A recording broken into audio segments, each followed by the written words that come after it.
Hello and welcome back to another episode of Voices of Western. This is the Humans of Western podcast, and I'm your host, Hossein. Today, I'm excited to be featuring yet another alumni guest, Ben Jones, in front of me here on the camera. He is one of the Western alumnus, and we met back in the 2022 Venture for Canada Fellowship Program, which was like a super interesting program for people who are entrepreneurial minded and wanted to do something in the realm of entrepreneurship. Ben's story is quite interesting because as a graduate of the Ivey Business School, he took a bit of an unexpected route and did not end up in consulting or investment banking as you would expect from most people. So that's why I'm excited to have a conversation about careers, career transition, and other side hustles that one could start post-graduation. So Ben, I'll pass it on to you to maybe give a brief introduction about yourself, and yeah, we'll take it from there. For sure. And to be clear, the only reason I didn't do investment banking is because I didn't own a Patagonia vest. Otherwise, would have been there for sure. But to give a brief intro on me, my name's Ben, born and raised in Toronto, still live here. Obviously, except for the time that I was at Western. Um, when I was at Western's first few years in Moss, then to Ivy, can't say that's a particularly unique or a special path, but did a lot of interesting things while I was at Western, and obviously now beyond. And so, yeah, excited to be here today, share a little bit about my story, which I can promise you is not going to be like other stories you have heard. But hopefully it is helpful and gives the folks who are listening some sort of insight that they can take away and apply to their own lives. Amazing. Okay, let's get into it. How was life before Western? Let's talk about like growing up in Canada or Toronto. For sure. So look, I don't have some sort of like super hard knock story. It's not like, I had to pull myself up by my bootstraps or anything like that. And I don't try to pretend that I came from a hard upbringing or something like that. I have and continue to receive lots of support and help and assistance and guidance from my family, and I will forever be grateful and thankful for that. And those who don't have that good luck and good fortune, I really do feel for them because it's not necessarily something that I earned. It was something that I was just lucky to be born to amazing people. And so that's something I always like to sort of get out into the open. And an important part of context to keep in mind when you're listening to my story is the fact that I do have this supportive network around me that enables me to take certain risks and do certain things that I know other people might not necessarily be able to do. And I think that's an important point and often one that entrepreneurs don't like to say or to mention. But it's always an important part of the story. In terms of growing up, though, like I was, and continue to be a little bit different and unique. I think I've always been interested in like money and money related topics. I remember when I was a kid, we went to Ottawa, and this is probably the only museum where I took longer than my parents, and it was the Bank of Canada Museum, and they had all sorts of like cool old banknotes. And then I remember we went to New York one year, and at the time, the Federal Reserve Bank branch in New York had a museum that was open to the public. Again, I spent a lot of time there. Went through these like comic books that were explaining things like comparative advantage in trade, like how currency prices and set all sorts of things, which you wouldn't necessarily expect to be a normal hobby. But it's something I found fascinating. And honestly, the production value of those comics was very high. So someone at the Fed, good job. So that's kind of been me. I've always been interested in that, kind of doing that slightly my own style, not afraid necessarily to do things that aren't conventional, to go down a path that other people wouldn't go down. I, at this point, am pretty used to sometimes being like the lone one out or having to be prepared to not necessarily have anyone else come along for the ride with me, for lack of a better term. So it's something that has been with me for a long time, but I think it's been a valuable skill because it means that now, when sort of in the real world, for lack of a better term, and have to make important decisions, it means that I know what I've been through. I know that I've had to kind of stick my neck out before, and I'm willing to do it again. going forward. So that's a bit of a roundabout way of saying I had a somewhat typical childhood for someone growing up in like Midtown Toronto, and now going to take those lessons and what I learned and try to apply it to the real world out there.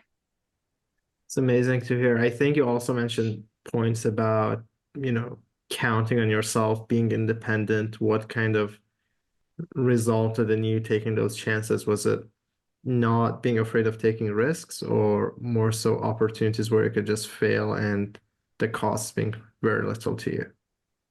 I think definitely more that second one. I kind of like to follow a concept that somebody else came up with a term. I don't know who. So I just want to be clear. I did not come up with this idea, but I incorporated it in my life of like asymmetric risk, which is basically, to your point, the idea that if you try something because the upside might be really big, but the cost of failure is relatively low. And I try to take those types of risks. On the surface, it might be like, oh, you work for like rinky-dink companies, or isn't that really risky, or aren't you afraid of losing your job? And I'm sure we'll talk more about that later on. But for me, the risks, when I take them, I try to find those asymmetries. I try to find opportunities where if things go well, they'll be really, really good for me. And when things go poorly, the downside's relatively minor, or maybe I won't make money, but I will have made connections or learn things that will help me in the next opportunity. And that also ties into one of my other core philosophies, which is you only have to be right once. And it's the idea, especially in business, like if you have one winning idea and it wins big enough, you'll be set forever, right? Whereas you can fail in a small way, basically unlimited number of times. If it's a truly grand failure, that's a bit of a different story, but very rarely does that happen. Truth be told, for some people, like even bankruptcy is not necessarily going to be the end of the road for you. That's just a financial issue. So as long as you don't commit crimes for the most part, you can fail many, many times and you only have to be right once. So for me, I'm focused on, okay, where can I take risks that I think are going to have disproportionate return? And where do I think I might have the opportunity to be right once? And that's kind of the philosophy I've followed rather than pure risk mitigation. And if I wanted to go that low risk path, I think there's some downsides to that. And frankly, I think I get bored sometimes because I like to get my hands dirty and switch between different things pretty often and have a bunch of different stuff on the go. And so, as much as I think there would be benefit to structure, and it's maybe good to go to bigger companies for a lot of people, maybe even most people, because there's structure, there's mentorship, there's guidance, there's all that. I think at least for me, it is helpful to be able to run around and do a bunch of different things, stick my neck out there, learn what I can learn, and take it from there. And what I like about asymmetric risk, I don't think I've heard that term before, but I definitely um, align with the meaning of it, right? Like looking for those opportunities that have a high upside and then a low downside or risk that comes with it. A lot of the times you can also manage those risks. Just the fact that you know these are possible and could happen. For example, like working in a startup that could not make it, right? A lot of startups that we know don't exist within 5 years from now just because of so many different reasons. They run out of funding and a lot of different things. So I think just the intention of knowing that and then preparing some sort of emergency fund or savings can really help with the challenge of, oh shit, like what's going to happen when I lose my job? Am I going to be, going into debt and so many of different things. Anyways, let's talk about your Western University journey. I do remember that you ran for USC presidency. So Yes. what Yes. prompted that?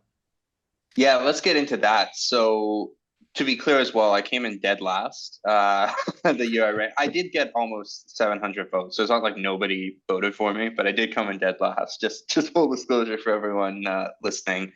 But what inspired that process was sort of there were a few things.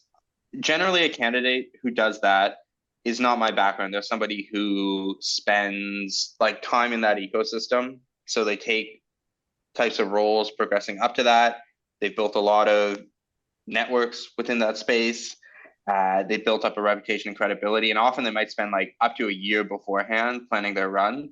So I saw all those good practices and said to myself, let's not do any of that. That wasn't a good idea, by the way, but I'll get into that. So ultimately, though, why I did it is for a long time, that was why I didn't really bother. I'm kind of like, okay, I don't think this is really my thing, because the impression is the position is kind of you do it, but you can't do all that much in the grand scheme of things. And painfully, I do think that's probably true. So I kind of sat on it. I'm like, yeah, it would be kind of fun. I think I'm relatively good at public speaking. I'm sure my debate clips are still out there. I took a unique approach and style to that. But anyway, uh, I'm like, I can do this. I don't have an issue doing this. I think I have what is needed. I think I have good ideas, different ideas, outside perspective. I think I could be valuable. So I kind of sat on it, and then the deadline got closer and closer to run. And so I kind of said, F it, just, harassed friends and colleagues and acquaintances to make sure my nomination papers got in, and they got in on time, which was great. And then it's like, oh, I actually need like a platform and a brand and stuff now. I can't just submit nomination papers. Like I have to actually do something with this.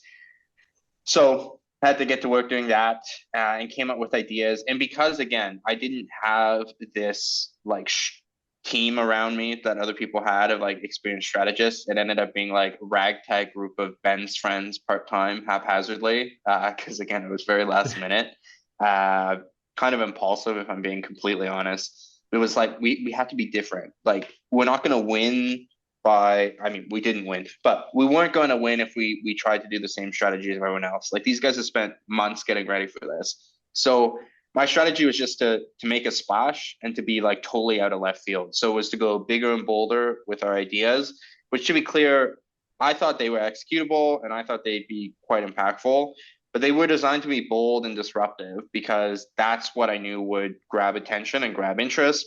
And then the other part of that was to make sure when I get in the debate, like the attention was on me, because I was the one who had probably the biggest deficit that I needed to climb out of. I didn't have these networks or pre-existing recognition. And I did that because, again, at the end of the day, if I look at the amount of like time and preparation that went into it, a made up metric that I made for myself was like vote density, or votes to like unit of time and effort spent on the campaign, to which I think I did very well on that metric. So I'm like, well, if I had done that, but say for like 4 months instead of, a week, probably would have had very different results, more positive. So anywho, that's what I did there. It was a really interesting opportunity there because it was a chance to come up with a unique strategy, apply that, and then get very real world feedback about how people felt in the form of votes. And so, well, yeah, it was disheartening to come in dead last, and definitely a hit to the ego. It was also cool because it did show that there were a significant number of people who my message resonated with. And sure, I know some people, but I'm not like friends with 700 people by any stretch of the imagination. So it means I really did reach people who didn't know me before, who resonated with the message. So that was a super cool and unique opportunity. And then selfishly, it's a great thing to talk about because I can talk about in podcasts like this, was able to talk about that experience in job interviews. But it goes to talk about who I am a little bit too, which is I am okay to stick my head out there a little bit.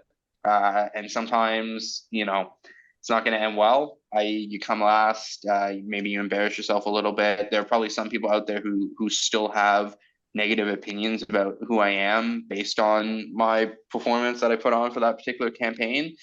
But you have to take that risk for the upside, which is those hundreds of people who did resonate with my message or who maybe were inspired to run or try something different themselves. So it was a great experience. Learned a lot.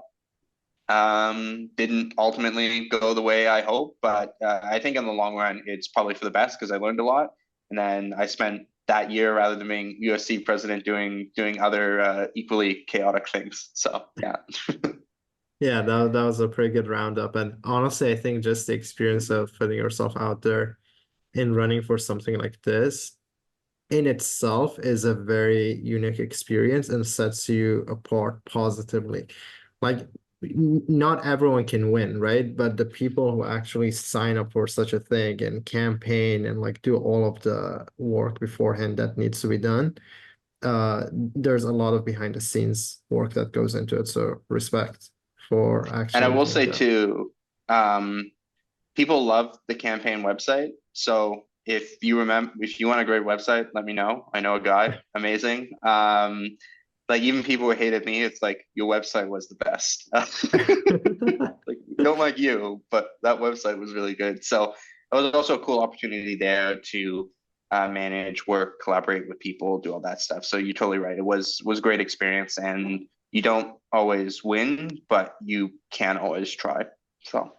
Yeah, nice. So the USC presidency didn't work, and then the year ended, you graduated, you ended up at Venture for Canada Fellowship Program. How did that happen?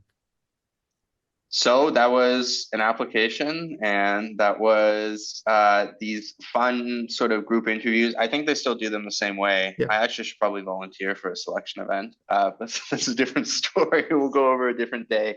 But really, so your written application, you kind of share a little bit who you are. And so, as you can maybe tell from this, I have a few stories in my repertoire that I'm always able to share.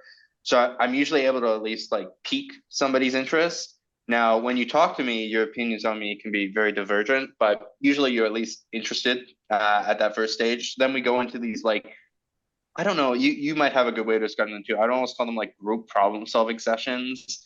I remember, at least from my group, they gave us a prompt. It's like something about had to have a school district with something.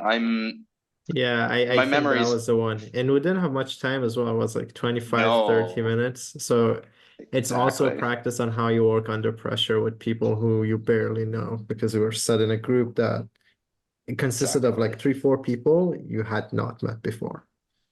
And it's the with people part that I found was like the challenging bit. I could have easily done that myself in like half the time if I was just coordinating with myself. The problem is I had to work with other people, and because it's a selection event and I'm trying to work with other people who I have no relationship, I can't just like yell at them, do my idea. Like that's not gonna work either. So I had to figure out ways to, I'm like, I really think we need to do this idea, but I can't steamroll or bulldoze or whatever. I have to find a way to get you to believe that you want to do this. Um, or to admit like, okay, this is not a battle worth fighting, like let them have it type of thing, because you just need to get done. Like pick your battles. So we got through that. I thought I did pretty well. Evidently, they also thought I did well enough because I was accepted. And then went to the program. I'd say at least my personal thoughts on the program is the lessons, like these specific lessons they'll teach you about working in a startup, different types of jobs in the startups, how that works, how valuable that is can depend a lot on how much experience you bring in. I have been working for startups many years at that point, like all throughout university. I've been working at least part time on one. So a lot of those concepts, like pretty familiar. But if you had no familiarity, I think very valuable. What will be equally as valuable, though, regardless of where you're coming from, is the people you meet and Yes. those experiences and bonds that you make. Like you and I having this conversation now, I'd say is a direct result of that. And frankly, what do we know? Like 2 years or year and a half, like we're well out of Yeah. our actual program. And I think our cohort is actually unique in how much we actually stay in touch this long after the fact. I know all of them at least a little bit, but I think ours is relatively close, for better or for worse. So I think that part of the program is super valuable because we'll have moments where somebody's having an issue at work and they'll just message our group and there'll be like, 10 different ideas on what they should do. And half of them will actually be helpful and valuable. So there's a lot of value in that, having people who want to trot down a similar path. And for me, it's helpful because I know plenty of Ivy people in, startup land, startup world, smaller companies, but it's nice to have a bit of an outside perspective as well. Because frankly, Ivy people can sometimes end up in a bit of a group thing. And the stereotypes that you may have are probably true to a large extent. So I think it's important just to be able to have that diversity of perspectives on things. Words are challenging Absolutely. this morning, clearly. Yeah. Yeah, no, I highly agreed with that. The interesting thing about the program itself is also it attracts people who are up to 3 years out of university. So like you all come with a similar mindset of having graduated, kind of similar, um, not learning styles, but just being in the environment of constantly learning or hating school, like some people did. And then like being early in your career, trying to figure things out. That was like the biggest value. What is nice about it is if you stay in touch with these group of people 5 years, 10 years into the future, then these connections can have a ripple effect, a positive ripple effect where they stay in touch, they find each other jobs. For example, when things go bad, things go south, or you need an advisory board, these are the people who you can go to for like advice, assistance, or things like those. Honestly, that's a lot of where the value has come for me personally, and why I continue to advocate for VFC is just the community aspect is uh, amazing. Moving away from like venture for Canada, maybe we can talk about, you have worked in a few different startup roles, have been part of the sector for some time now. What do you think about the current job security dynamics? I know we covered a bit in the beginning. What are your thoughts on this? Like companies are doing layoffs. Cloudflare was on the news recently for cutting a good amount of their, I think, salespeople. Yeah, what do you think about that?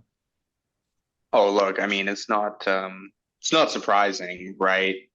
These companies raise a lot of money, and often what happens when you're raising venture capital is you kind of raise and you have probably like you raise for 2 years worth of your burn or what you expect your burn to be is kind of a guideline.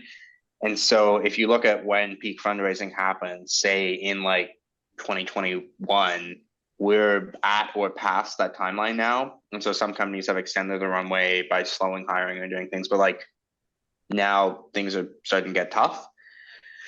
And unfortunately, if they aren't confident in their ability to raise again, or they just flat out can't raise, and they do want to survive, they're going to have to lay people off. And even if they don't want to survive, they're still going to have to lay people off because the company is just not going to exist anymore.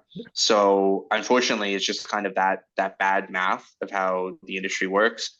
Venture capital is still pretty frozen at the moment, and these companies have hit the wall. That's just what it is. The economy is very mixed bag, to be honest with you. You look at some reports out of the US and you'd think the economy, at least the American economy, Canada is a bit different, is doing really well. And them being such a huge market, you think great. But then you look at other indicators and it's just things aren't going so well. It's a little confusing, for lack of a better term, what's happening in the broader economy. But what is true is these startups raise money, they weren't profitable. And because they aren't profitable, they got to cut expenses or they'll die. And unfortunately, that is what is happening. And so right now, it can be very company dependent. I don't know if you're making like software for helping people declare bankruptcy, maybe that's a great space to be right now. But otherwise, I don't know how hot you're going to do. However, if you're with a profitable company, they in theory can keep you on, but then you get to the sort of darker or sleazier side of the industry, which is people who don't have to cut, but will cut because they can, because the climate is cutting. And so they're just using this as an opportunistic chance to optimize their income statement is the very PC way of me saying that. But there is. So there's that one group where they just hit a brick wall, and so they really don't have another choice. And then there's another group who they do have a choice, and this is the choice they're making because it's sort of more acceptable to be doing layoffs in the current climate. So So I have two follow-up questions on that, and I guess I'll ask them yeah. one by one. Why do you think it has become more difficult to raise money? Like what was different 2 years ago that they can't just like replicate or pitch the same business model today? So the easy answer is interest rates. Everyone says interest rates, and then anyone who does analysis doesn't tend to go further than that because they feel like I'll just say interest rates. Nobody understands interest rates, and therefore they won't ask any other questions. Interest rates is the first part of it. So like back in the pandemic, because money was cheap, what would happen is say you were like a large institutional investor, maybe you're a pension fund, maybe you're a wealthy individual, whoever, you could not earn a return on your money in the bond market because bonds would pay you nothing less than inflation, which was even back then was pretty low before the spike, right? So you're more willing to take on risky investments. And so that includes the stock market. And we saw the stock market rally quite well. And that also includes these even riskier investments, which is things like giving money to VCs or private equity, things of that nature. So there's a lot of cash flowing in for that reason because they couldn't get the returns they wanted elsewhere. What's happened is interest rates rose, you can get decent returns on something like a government bond. So in some ways, there's less incentive. I think that's a little short-sighted though, because the risk profile of buying government bonds versus VC investing is like radically, radically different, right? So I think the interest rate is only part of the explanation. I think the other part of the explanation is that it was a bubble. People saw prices go up, up, and up, especially on tech companies. Someone like Zoom, their stock market valuation, and wanted to get in on that. And so I think it very much was also just a classic bubble of money running and chasing these startups, and bubbles pop. And interest rates was the things that got people rethinking those valuations. So they maybe caused the pop. But I think it's too simple to say, oh, interest rates up, therefore it crashed. I think what interest rates did is change the psychology that helped to pop the bubble. And so now companies actually have to do things like be profitable, show a path to profitability, manage expenses. Like you have to run real businesses now. You can't just raise a bunch of money and like pretend you're running a real business. So it's very much changed the dynamics. And there were a lot of companies out of the pandemic that were deeply, deeply unprofitable with really crummy business models that don't actually make very much sense. And now, of course, they've hit a wall because they need to make sense and they fundamentally don't. And that's kind of the situation we're facing now. Also, So, VCs are people and they follow the herd. And so they followed the herd into the bubble. And now that the tide's gone out, they also don't want to be the first person back in. So they're also waiting to follow the herd on the way back in, which is why a lot of cash is out there. It's just sitting on the sidelines waiting for some sort of signal that it's safe to go in again. so when we're talking about business models that were not profitable but were successfully raising money, I mean, VCs were the same as they are today. So how were they able to raise funds at that time, even with a faulty or unfunctional, for lack of a better word, business model, or like not having proper income? So this is where interest rates can come into play again. So in theory, again, VCs like to use a lot of complicated words and terms. Anyone in finance really, because they want to seem smart and better than you. So when you break it down into simple terms, people start to understand, but they like to use their coded language so that you don't understand and feel you need to use them to understand finances. Basically, what happens is, in theory, to value a company, it is worth all of its future profits. That in theory is what a company is worth. However, you don't like money you're going to get 10 years from now, it's not worth the same as money you're going to get today, right? So Yes. what often happens is you discount those profits to sort of make it the same, right? For example, if I offered you $100 today or some amount of money next year, you might want 105, $110 next year to make that an equivalent trade. So whatever that discount rate is, they apply it to what the company says they're going to make in the future. So these companies could say they weren't going to make money until like 2030, and then the money would be huge, way, way off in the future. But because the discount rate was so low, they could still bring that valuation into the present. Whereas as interest rates go up, that future profit became worth way, way less, and current profit happening in the next couple of years became worth way, way more relatively. So that's kind of what happened. And that's the educated response. Again, though, VCs are people and they follow trends and they follow the herd and they have fear of missing out and all these other things as well. So the kind explanation is to say that it's all about the money and all about interest rates. The true explanation is they're people and they're faulty and they're flawed. Okay. That's good. It makes a lot of sense.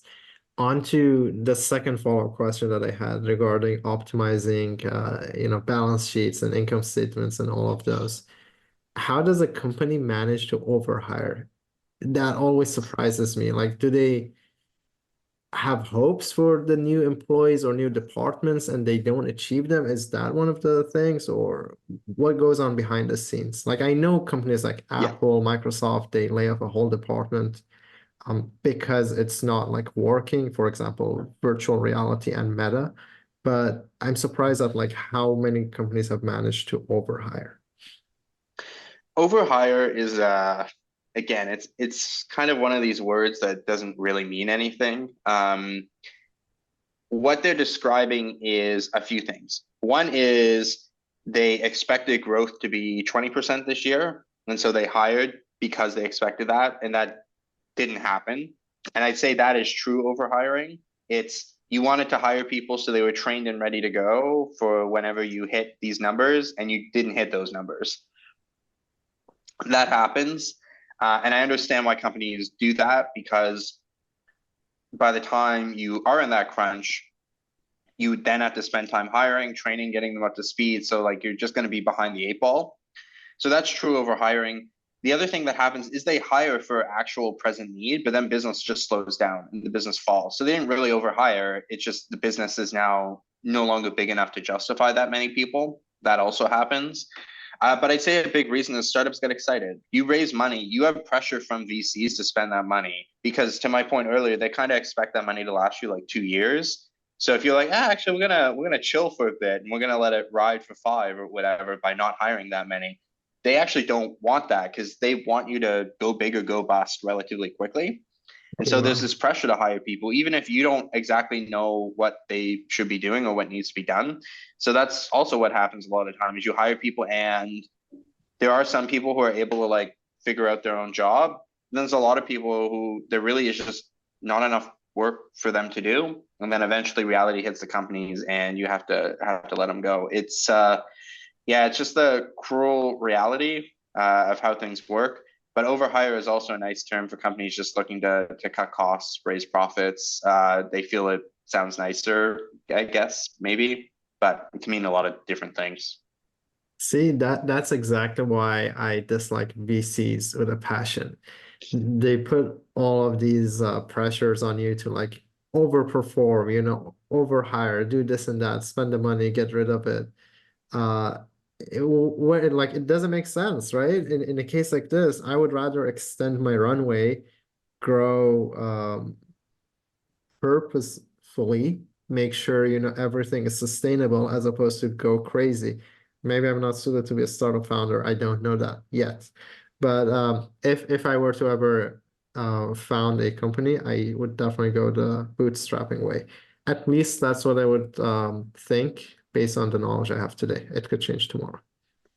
Yeah, look, there's a benefit to getting the cash. It will supercharge things for you in theory, but to your point, then you're playing on someone else's terms. Exactly. So that's the big downside. And also, it's just a hassle to like get that money in the first place. Where if you're bootstrapping, then you're going to focus more of your time on building a business and less of your time on raising money, investor relations, all that. There's some other things too about like the financing terms VCs give. So when you go to sell the company, how those funds need to be paid back can make a huge impact on founders to the point where you'll hear founders at like prestigious startup incubators, accelerators like Y Combinator, they'll raise a couple $1 million and then they'll exit the company and you're like, oh, they exited for $3 million. They must be rich. But when you think about how that fundraising happens and you look into the details, they actually walk away with nothing. They spend like 3 years of their lives, all this blood, sweat, and tears, and most of them will walk away with basically nothing. So it is a brutal system sometimes. So, okay. Well, anyways, let's get into this week's hot take section. And the question is, Yes. what's your take on the office versus work from home heated debate? Look, I think, especially for young people, the office is actually super valuable. I think you will build closer relationships with mentors. You get more face time. As cringy as it is to say, I feel like there is an impact on helping you get promotions or whatnot if you're seen versus not seen. So I think when the office is done right, it's very valuable. You do get to collaborate, learn from people, build those deeper interpersonal relationships. So I'd say if you have the opportunity to do at least some time in the office, super valuable. On the flip side, if you're maybe more established in your career, you have like a valuable skill set already, you have a family, you're kind of happy at the level you're at, you're not necessarily looking to keep climbing or something like that. I think working from home is great because like you know what you want and you know how to do your work. You don't need to be in an office to like have to make small chat and all that. Like you can just do your work and be productive at home. So that's kind of where I stand, which is people who are like only work from home, I think are going to miss out on a lot. At the same time, people who demand you come into the office so that they feel more important as a middle manager is also a misguided approach. That's a good take. My take is somewhere in the middle. I'm a pro hybrid style, just because I really appreciate the flexibility that comes with work from home. Like you get to save time on commute, you get to save time on a lot of things that would otherwise take longer throughout your day, and at the same time be more productive. Like I've noticed when I talk to a lot of people who work from home they have a certain routine for accomplishing tasks and doing things, which is quite interesting. By just saving some time, they're able to recharge mentally and, in so many different ways has been beneficial.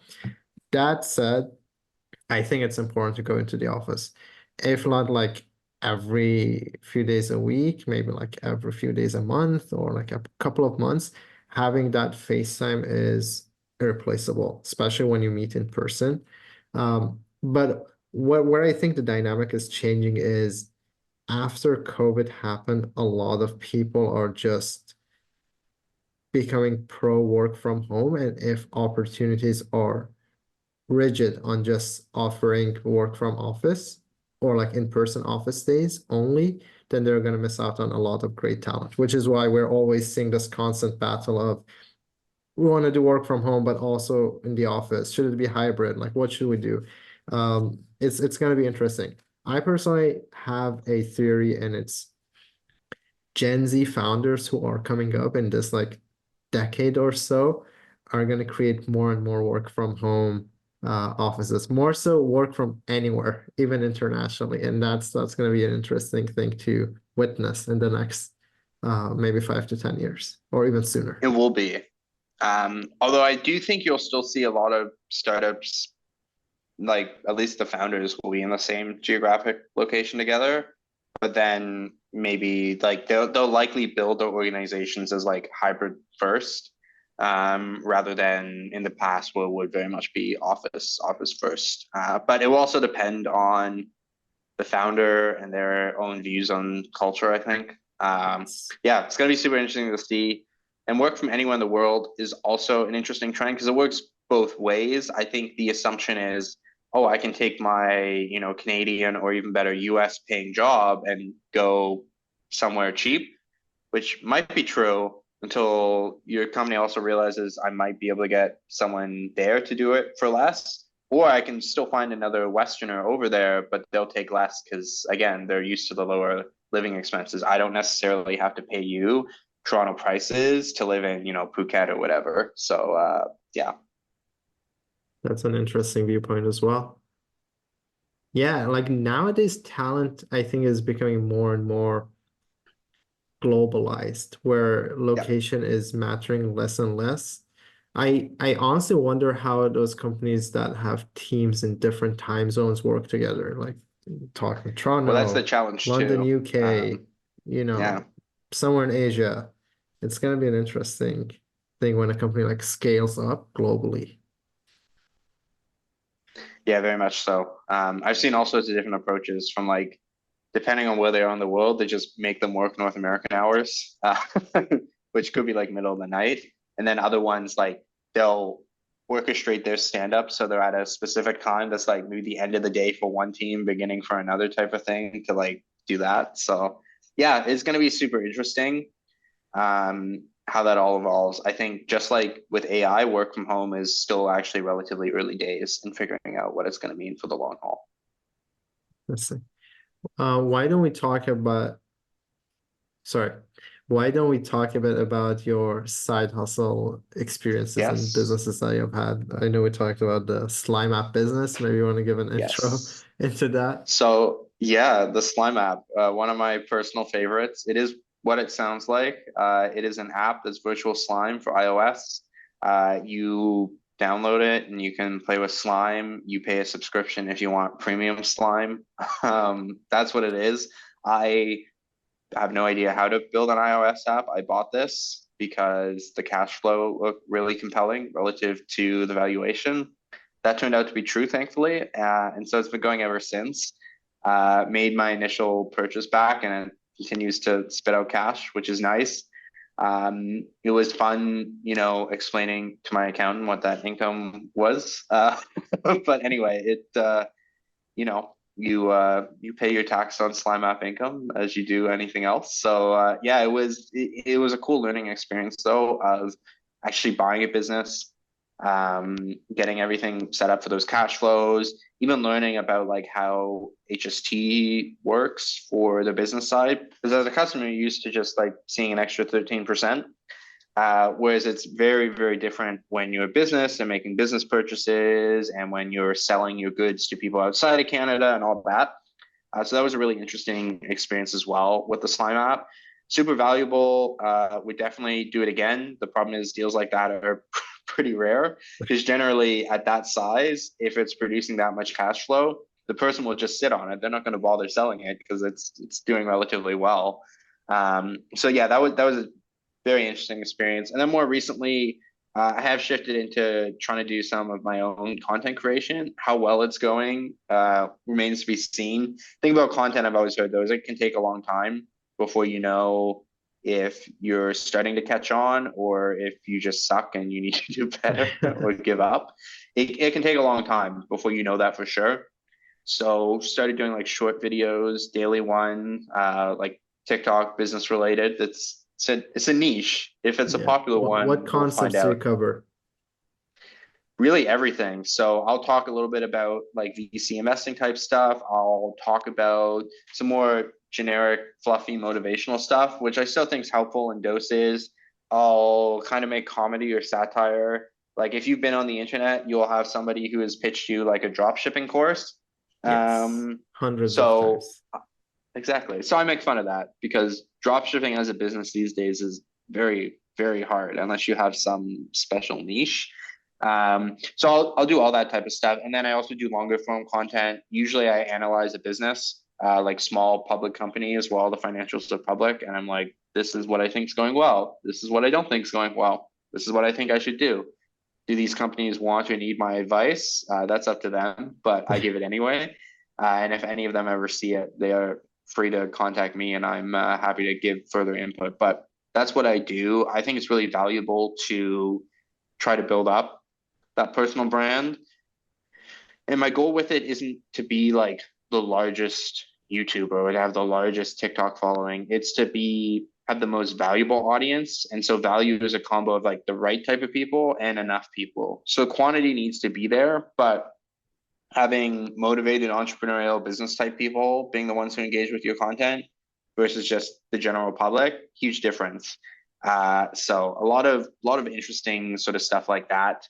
Of course, if you are interested in following, I would be remiss to not shout out my handles. So on YouTube, my channel is Ben Talks Business.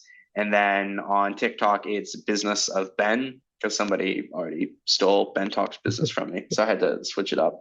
But Business of Ben is also how I describe the content business because literally the business is me and me talking. So in some ways, I feel like there's still a good fit there. But yeah, feel free to check it out, subscribe, like. If you like my stuff, comment. If you don't, also comment, give me feedback. How can I make it better? because all your comments will help boost the visibility of my videos. So good and Amazing. bad. Let's do it. Let's do that. I'm gonna ask you one more question before we get Perfect. to the mystery question part, which would be Okay. our final question. And this question is, what is one, thing you hope our listeners take away from this conversation that we've had so far? I hope what listeners take away is that you can have a very interesting run in life doing cool things, and you don't have to get like job A. You don't have to stick around at one job for so many years. You don't have to do things that you assumed you have to do. And likewise, I'd say an even more important takeaway is that if you believe that you are capable of doing something, you should go out and do it. And what you'll learn is that a lot of the people who do the things that are impressive or at the top or have these titles know just as much as you do, sometimes less. But they had the audacity or the gall or the delusions of grandeur to go for it. And so you should too, and you should give it a go. And you'll probably fail. But if you don't fail, it'll be great. And remember, you only have to be right once. And oftentimes, even if it's a failure in the moment, you'll still learn things to help you in the long run. That's amazing advice. I remember I was chatting with my dad a few days ago, and I told him there's this illusion that a lot of successful people know a lot of things, and that's why they're successful. Whereas I think many of them know less than many of us. Frankly, it's what I've heard. Yes, I haven't like interacted with it's a true. super successful person to see how like they would act or react, but it's something I've heard, and I realized there's a whole lot of things could be involved, right? Like support Yeah, from others, luck, how hard you work, perseverance, a lot of those buzzwords. One that I really wanted to say, now I can't remember it. Resiliency is yes. another one of those words. And I think it's not like a one size fits all. There's if you have No. something that you're really good at, and you have persistence and consistency, I think it can go far. You don't necessarily have to come from a rich family or have a huge support. Sometimes people Yeah. want to help. Game knows game is one of my recently favorite quotes because I was telling others that, hey, if you're hungry, if you're humble and approach people who are a lot more successful than you and just like be honest that, hey, I respect you for what you've done. I want to become a person like you. Even if they're the worst person in the world, I think there would be something you can gain from them because they see some value or some aspiration in you that you're actually serious about doing something important. So that's also another viewpoint. Yeah, I agree with you there. I mean, for anyone who has played poker, life is a lot like poker in some ways, in my opinion, because in poker, it is a game of skill fundamentally. You can get lucky, but if you want to win over the long run, you have to know what you're doing. But in the short run, there's a ton of luck involved. And sometimes you'll win just because you get lucky. And life is like that too. Over the long run, I do think you have to have skill, you have to have hard work, but there's a lot of luck involved too. A lot of luck. So as long as you keep doing the right things for long enough, though, you'll eventually get lucky. Some people get lucky right away, some people it takes years, but like life and poker, you do the right things for long enough, and then eventually the luck does come your way. Oh, one other thing I would add, I remember I was chatting with this like successful entrepreneur actually that I respect a lot, and he was saying it took me 10 years to become an overnight success. So that's also interesting. Yes. A lot of work Yeah. happens in the background, and then like all of a sudden you become so successful and people don't see that coming. Yeah, it's like an exponential. You don't see it, and then all of a sudden it's like, boom, where did this Yeah. come from? Yeah. Exactly. Okay, on to the mystery question and final question of Yes. today's episode. I'm excited for This is a this. Yeah. question that was left by one of our previous guests for you, and then you would also do the Okay. same for the next guest. The question is, what's a piece of advice you received early in your career that you still carry with you today? And you can think about it. You probably have to take a few seconds to remember one of Yeah, those advices and share. that's a good question. It's actually one that I've already mentioned in this episode. Um, I don't know if that's cheating for me to reuse it, You should but reuse it and expand on it. yeah. So it's that you only have to be right once. That for me has always stuck out because one of, I think, a very natural human thing is fear of failure. And so we decide to not do things or to not try things because we're worried it won't go well. And what that idea of you only have to be right once has left with me is that I probably will fail. Most of the things I do end up in some degree of failure, right? They don't take off as I want, the company folds, this, that.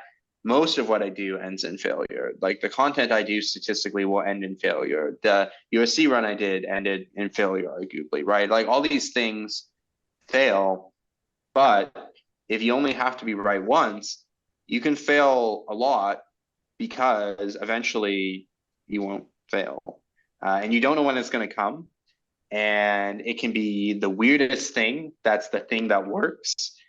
But you only have to be right once. You only need one of those things to work out for you. So if you can try a lot of things, you will hopefully find one. Whereas if you don't try a lot of things, your chance to find that one thing that works is going to be far, far lower. So you only need to be right once is true, but you're not going to find that one thing unless you're also willing to go out and try a bunch of stuff to try to find the one. So that's what's always stuck with me, is be willing to take risks, be willing to do stuff like that. Because if you can find the one, you'll be sad, but you have to do a lot of stuff to find the one. Yes, absolutely. That's amazing advice. I really hope finding the one isn't that painful though. Like I would rather just know it Exactly. a few experiences in than have to work my whole life to just find it. Well, But my it's advice would be fun. to get born into a wealthier family next time. Then that usually works. But yeah, no, I mean, um, yeah, some people it's like that's their life hack. When you dig under the surface, it's like, oh, I did all this stuff. It's like, yeah, but didn't your dad give you like $1 million to start that? Like that seems like an important detail you left out, right? Oh, Yeah, I had a tough time fundraising. By that you mean like you had an awkward conversation with your mom for 5 minutes and then she cut you the check anyway? Like, come on. Um, but yeah, it we all hope it's easy, and for some people it is. Some people like they start Twitch streaming and then they take off, and now they're multimillionaires. And there are other people who start like 5 different startups, never make more than their salary from those startups before eventually making it big because they are like an employee at a company and got stock options. You know what I mean? Like yeah, you don't know what that thing's going to be. It's sometimes painful. It's sometimes not. Again, it's kind of like poker. You might get 2 aces on your first hand, or you might not get them for the entire game. It's luck of the draw. exactly. And that's what makes life exciting, I guess. Not Exactly. exactly knowing what's coming up next. Yes. Okay. Well, Ben, it's been a pleasure. Thank you so much for being on this episode.